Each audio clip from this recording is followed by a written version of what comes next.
এদিকে স্ত্রী পাখিটি তার প্রথম ডিমটি পাড়ার 3 থেকে 4 দিনের মধ্যে আরো 3টি ডিম পেড়েছে। সারস দম্পতির ডিম পাড়া সম্পূর্ণ হওয়ার পর তারা পালাক্রমে শুরু করে ডিমগুলোতে তা দেওয়া।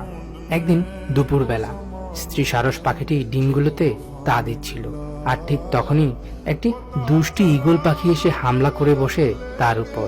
ঈগল পাখিটিকে দেখে মা সারস পাখিটি ভয় পেয়ে পালিয়ে যায়, কিন্তু সে বেশ কয়েকবার উড়ে এসে এভাবে ঈগল পাখিটিকে ভয় দেখানোর চেষ্টা করে, কিন্তু ঈগল পাখিটি যে ভয় পাওয়ার পাত্র নয়। সেই স্ত্রী সারস পাখিটিকে তোয়াক্কা না করেই এভাবেই ধীরে ধীরে তাদের ডিমগুলোর কাছে যেতে শুরু করে। কিন্তু অবাক করার বিষয় হলো, ঈগল পাখিটি বেশ কিছুক্ষণ ধরে সারস দম্পতির ডিমগুলোর চারপাশটায় ঘুরে করার পরও ডিমগুলোর কোনো ক্ষতি করেনি সে। হয়তোবা পাখিটির ডিমের ভিতরে থাকা অপরিপক্ক ছানাগুলোর জন্য মায়া হয়, তাই তো সে বেশ কিছুক্ষণ পর্যবেক্ষণ করে উড়ে চলে যায়।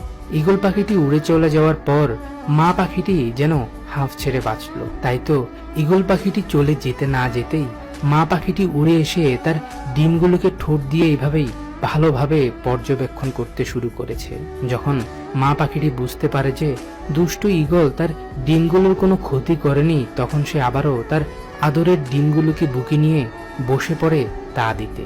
সারস দম্পতির সাজানো গোছানো এই ঘরের মাঝে এক মুহূর্তে এত কিছু ঘটে যাওয়ার পরও ঘরের চারপাশটায় পুরুষ পাখিটির কোনো আনাগোনাও দেখা গেল না। বিকেল গড়িয়ে যখন সন্ধ্যা ঘনিয়ে আসছে, তখন পুরুষ পাখিটি ঘরে ফিরে। আর পুরুষ পাখিটিকে দেখতে পেয়ে স্ত্রী পাখিটি এতটাই রেগে যায় যে সে রীতিমতো তাকে মারধর শুরু করেছে।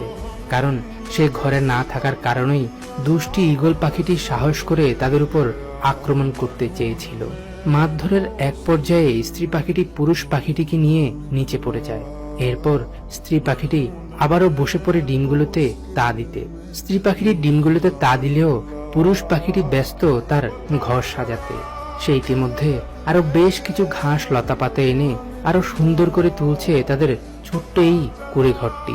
কিন্তু আজও পুরুষ পাখিটির অনুপস্থিতিতে অন্য একটি পুরুষ সারস পাখি এসে স্ত্রী পাখিটির উপর হামলা করে বসে।